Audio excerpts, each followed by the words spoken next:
Maybe a week and a half ago, I was returning a rental car at the airport and somehow managed to trip on absolutely nothing. No curb, no bag, no dramatic obstacle, just air.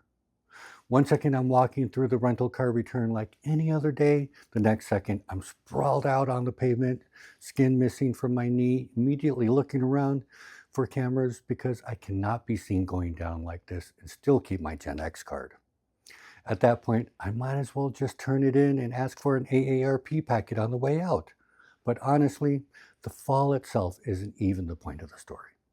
The point is what happened this morning. Yesterday, I had the scrape covered because I didn't want it oozing through my pants. This morning, I took the bandage off, got into the shower, and part of the scab had softened and peeled away. So I thought, all right, probably time to actually wash this thing. And while I'm standing there in the shower scrubbing my knee, I had this weird thought. When was the last time I actually washed my legs? Not the soap ran down them, not the lazy gravity rinse we all pretend counts. I mean intentionally, actually paying attention. And honestly, I don't know. Unless they're visibly dirty or muddy or covered in sweat from yard work, I mostly just let the runoff handle it. And standing there staring at the stupid airport entry, it hit me harder than the fall itself. How much of my life have I been treating exactly the same way? Just enough attention to maintain it, just enough effort to keep it functioning, just enough energy to stop it from completely falling apart. Your body, your marriage, your house, your finances, your purpose. You stop actively caring for these things and hoping the runoff is enough.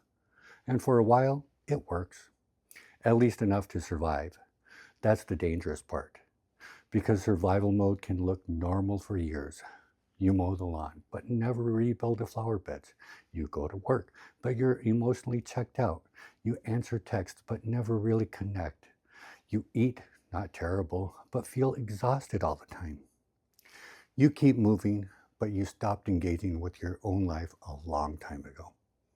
I know that feeling because I've lived there. Burnout, weight gain, cancer, watching parts of my life slowly drift into neglect while telling myself I was just busy. But eventually you realize something. Passive maintenance might keep something alive, but it will never make it strong. Strength requires intention. Not perfection, not optimization, not pretending your life is fixed because you bought a cold plunge and started waking up at 4:30 in the morning. I'm talking about re-engaging with your life. Actually looking at things you stopped seeing. The body you abandoned, the relationship you put on autopilot, the house you walk past every day pretending you'll get to it later, the goals you buried under exhaustion. Because neglect rarely looks dramatic in the beginning. It looks normal. Until one day you wake up and you realize you haven't been living.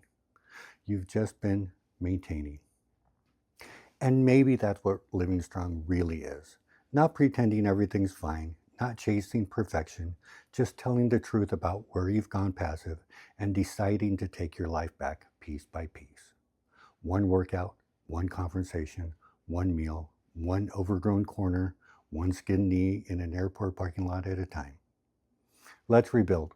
One choice, one rep, one truth at a time. I'm Doc Strong, and this is Living Strong.